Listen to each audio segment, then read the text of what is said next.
ஜப்பானுடைய முதல் பெண் பிரதமர் 140 ஆண்டுகால வரலாற்றை மாற்றியது எப்படிங்கிறத நம்ம பார்க்க போகிறோம். ஜப்பானுடைய பிரதமர் பதவியை கடந்த மாதம் சிக்கேரு ஹிசிபா ராஜினாமா பண்ணாங்க.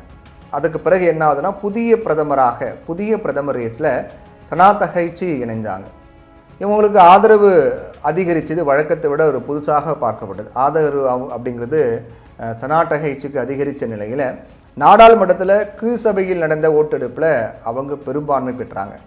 மேல் சபையிலும் அவரது வெற்றி பிரகாசமாக இருக்கக்கூடிய நிலையில் 1985 முதல் இன்று வரையிலான வரலாற்றில் முதல் முறையாக அவங்க சனா தகைச்சி முதல் பெண் பிரதமராக பொறுப்பேற்க இருக்காங்க. ஜப்பானுடைய முதல் பெண் பிரதமர் அப்படிங்கிறதும் முக்கியத்துவம் வாய்ந்த ஒன்றாக உலக நாடுகள் மத்தியில் பார்க்கப்படுது.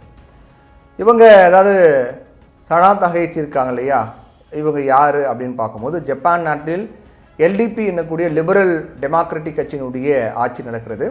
பிரதமராக சிக்கேரு ஹிசிபா இருந்தாங்க. ஆனால் அந்த நாட்டில் அவங்களுக்கு எதிர்ப்புங்கிறது அதிகமாச்சு, பிரதமருக்கு எதிர்ப்பு அப்படிங்கிறது அதிகமாச்சு. இதனால் அவங்க பெரும்பான்மை இழக்கக்கூடிய நிலை ஏற்பட்டது. அதுக்கு பிறகு என்ன ஆகுதுன்னா, கடந்த மாதம் சிக்கேரு ஹிசிபா ஜப்பான் நாட்டுடைய பிரதமர் பதவியை ராஜினாமா பண்ணுறாங்க. ராஜினாமா பண்ண உடனடியாக அடுத்த பிரதமர் யாருங்கிற கேள்வி வரும் இல்லையா. லிபரல் டெமோக்ராட்டிக் கட்சியினுடைய அடுத்த பிரதமர் யார் அப்படிங்கிற கேள்வி வந்தது. இதில் முன்னிலையில் யார் இருந்தாங்க அப்படின்னு பார்த்தோன்னா அவங்க தான் சானே தகைச்சி. அவங்களுக்கு வயது 64. அந்த கட்சியினுடைய மூத்த தலைவர்களில் ஒருவராக வலம் வந்துகிட்டு இருக்காங்க.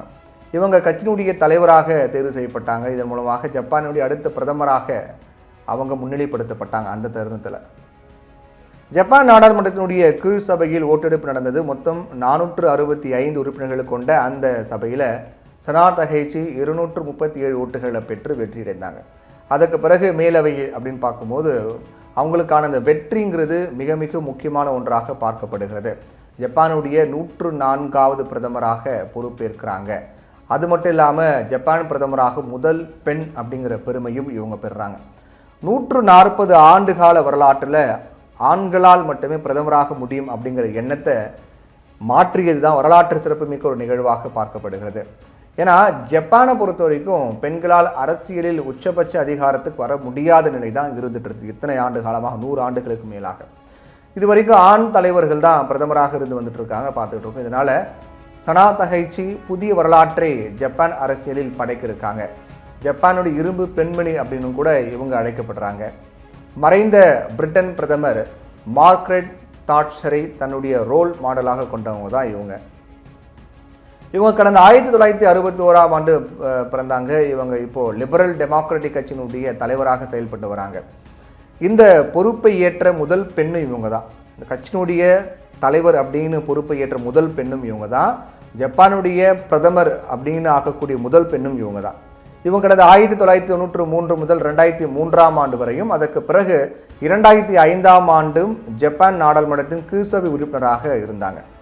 முன்னாள் பிரதமர் ஹின்சோ அபே ஃபுமியோ கிசிடா அமைச்சரவையில் பொருளாதாரம், வர்த்தகம், தொழில்துறை அமைச்சராக பணியாற்றிருக்காங்க. அதோட சனா தகைச்சி தனது அமைச்சரவையில் சத்சுகி கடாயமா அப்படிங்கிற ஒரு பெண் அரசியல்வாதியை இணைத்து கொள்ளலாம் அப்படின்னும் சொல்லப்படுது. அவங்கள நிதி அமைச்சராக இவங்க திட்டமிட்டிருக்காங்க, நிதியமைச்சராக திட்டமிட்டிருக்காங்க அப்படின்னு சொல்கிறாங்க. ஏன்னா சனா தகைச்சியினுடைய வலதுகரமாக அவங்க செயல்பட்டு வராங்க. சத்சுகி கடாயமா நிதி அமைச்சராக கூடிய பட்சத்தில் ஒருவேளை அவங்க நிதியமைச்சர் ஆனாங்க அப்படின்னா நாட்டினுடைய முதல் பெண் நிதியமைச்சர் அப்படிங்கிற பெருமையும் அவங்களுக்கு கிடைக்கும். அப்போது முதல் பெண் பிரதமர், முதல் பெண் நிதியமைச்சர், கிட்டத்தட்ட 140 ஆண்டுகால ஜப்பான் அரசியல் வரலாற்றில் இப்படி ஒரு மாற்றம் அப்படிங்கிறது உலக நாடுகள் மத்தியிலும் கவனத்தை ஈர்த்த ஒன்றாக பார்க்கப்படுகிறது.